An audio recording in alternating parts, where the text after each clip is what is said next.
সর্বভারতীয় সঙ্গীত ও সাংস্কৃতিক পরিষদ কলকাতার উদ্যোগে জেলাভিত্তিক অনলাইন তবলাবাদক প্রতিযোগিতায় প্রথম, দ্বিতীয় ও তৃতীয় স্থান অধিকার করেছে শীতলকুচি ব্লকের 4 জন কৃতী তবলাবাদক। জুনিয়র খ বিভাগে প্রথম হয়েছে কুশাঙ্কুর চক্রবর্তী এবং সিনিয়র গ বিভাগে প্রথম হয়েছে আয়ুষ দাস এবং এই বিভাগের দ্বিতীয় এবং তৃতীয় স্থান অধিকার করেছেন যথাক্রমে স্নেহাংশু দেবনাথ ও শমিক পাল। তবলায় জাতীয় পুরস্কার প্রাপ্ত তবলাবাদক হিসেবে সুখ্যাতি অর্জনকারী তবলা প্রশিক্ষক অমিত শাহের কাছে তবলার প্রশিক্ষণ নিয়ে শীতলকুচি ব্লকের ওই 4 কৃতী ছাত্র তবলাবাদক হিসেবে জেলা স্তরের প্রতিযোগিতায় অংশগ্রহণ করে সুনাম অর্জন করেছেন। তবলা প্রশিক্ষক অমিত শাহ মনে করেন, অল্প দিনের প্রশিক্ষণে যারা জেলা স্তরে পুরস্কৃত হলেন, আগামী দিনে তারা দেশ তথা বিদেশের ক্ষেত্রেও খ্যাতি অর্জন করবে বলে তিনি আশাবাদী। নমস্কার, আমি কুশাঙ্কুর চক্রবর্তী। আমি কিছুদিন আগে হয়ে যাওয়া তবলার একটি কম্পিটিশনে ফার্স্ট হয়েছি।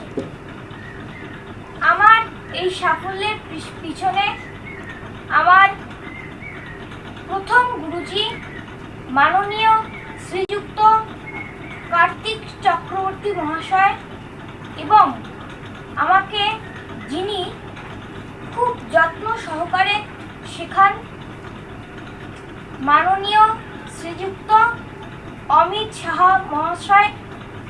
এখানে 4 জন কৃতী ছাত্র যারা এখানে তবলা শিখেছে। এই তবলা শেখার পরে তারা বিভিন্ন কম্পিটিশনে গিয়ে তারা যেমন ফার্স্ট হয়েছে, সেকেন্ড হয়েছে, থার্ড হয়েছে। কি বলবেন এদের জন্য বা বিষয়টা নিয়ে কি বলবেন? অ্যাকচুয়ালি এই যে তাদের যে স্থান পাওয়াটা, এটা আমি গুরু হিসাবে এটা অ্যাকচুয়ালি বলবো, যেটা প্রত্যেক গুরুর ক্ষেত্রেই, প্রত্যেক গুরুর কাছেই তার শিষ্য বা তার ছাত্ররা একটা জায়গায় স্থান পাওয়া মানে যে গুরুর কাছে একটা ভীষণ আনন্দের একটা বিষয়। তো সেই দিক থেকে আমি বলতে পারি যে এদের এই স্থান পাওয়াটা আমার কাছে ভীষণ এক আনন্দ। আর তাছাড়া সব থেকে মেন ব্যাপার হলো, প্রথমত আমি এদেরকে এই প্রথমবারই বসিয়েছিলাম, আর খুব অল্প দিনের এদের তালিম ছিল। তো তারপরেও যে এরা এত সুন্দর একটা স্থান করতে পেরেছে, এর জন্য আমি ভীষণ গর্বিত গুরু হিসাবে। কবে শুরু হয় এটা? অ্যাকচুয়ালি এটা 2-3 মাস আগে এটা হয়েছিল। আমার অ্যাকচুয়ালি ডেটটা আপাতত মনে পড়ছে না। তো সেটা অনলাইন বেসিস হয়েছিল।